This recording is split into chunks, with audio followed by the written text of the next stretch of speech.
Masuknya Jepang ke Indonesia. Jepang pertama kali masuk ke Indonesia pada tahun 1942. Apa yang melatar belakangi Jepang untuk datang ke Indonesia? Bagaimana respon rakyat Indonesia terhadap kedatangan Jepang? Serta bagaimana cara Jepang menduduki wilayah Indonesia? Kita bahas satu persatu ya. Latar belakang masuknya Jepang ke Indonesia. Yang pertama, adanya restorasi Meiji, yaitu serangkaian peristiwa yang berakhir pada pengembalian kekuasaan di Jepang kepada seorang kaisar. Restorasi Meiji berdampak besar pada industrialisasi di Jepang. Jepang bangkit sebagai kekuatan militer pada tahun 1905 dengan slogan "Negara Makmur, Militer Kuat". Setelah tumbuh menjadi kekuatan baru, Jepang melancarkan serangan ke berbagai negara di Asia Tenggara dengan tujuan menguasai sumber daya alam. Pada pertengahan tahun 1941, Amerika Serikat melancarkan embargo minyak bumi. Embargo adalah larangan untuk melakukan perdagangan dan perniagaan kepada suatu negara ya teman-teman. Jadi, Amerika Serikat melarang melakukan perdagangan minyak bumi terhadap Jepang. Sedangkan Jepang sangat membutuhkan minyak bumi untuk industri dan keperluan perang. Akhirnya, pada tanggal 8 Desember 1941, Angkatan Perang Jepang melancarkan serangan pengeboman Pearl Harbor untuk menyerang Angkatan Laut Amerika Serikat di Pasifik. Jepang berhasil menghancurkan pertahanan militer Amerika Serikat. Serangan Jepang juga diarahkan ke Filipina dan kemudian ke Indonesia dengan tujuan untuk mendapatkan cadangan logistik dan bahan industri perang seperti minyak bumi, timah, dan aluminium. Sebab persediaan minyak di Indonesia diperkirakan dapat mencukupi kebutuhan Jepang selama Perang Pasifik. Proses pendudukan Jepang di Indonesia.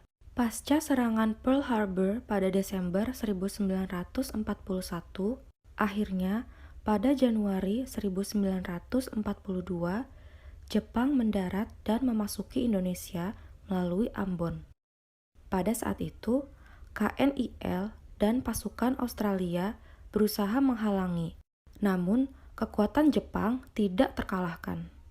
Jepang kemudian berhasil menguasai seluruh kepulauan Maluku. Selanjutnya, Jepang juga menguasai Tarakan dan Balikpapan, Kalimantan Timur. Kemudian masuk ke Pontianak dan menyerang Pulau Sumatera. Pada Februari 1942, Jepang mulai melakukan serangan ke Pulau Jawa. Setelah berhasil menguasai beberapa wilayah di Indonesia, Jepang kemudian ingin menguasai Jawa yang pada saat itu merupakan pusat pemerintahan Hindia Belanda.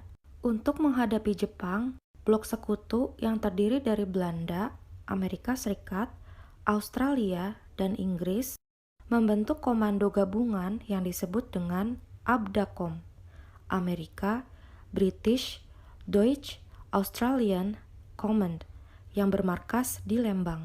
Pada tanggal 1 Maret 1942, pasukan Jepang yang dipimpin oleh Jenderal Imamura mendarat di Jawa.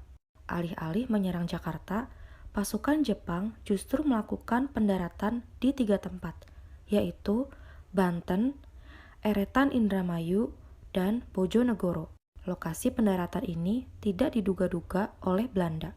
Pasukan Jepang dengan cepat menyerbu pusat-pusat kekuatan Belanda, hingga akhirnya pada tanggal 5 Maret 1942, kota Batavia sebagai pusat pemerintahan Belanda berhasil jatuh ke tangan Jepang.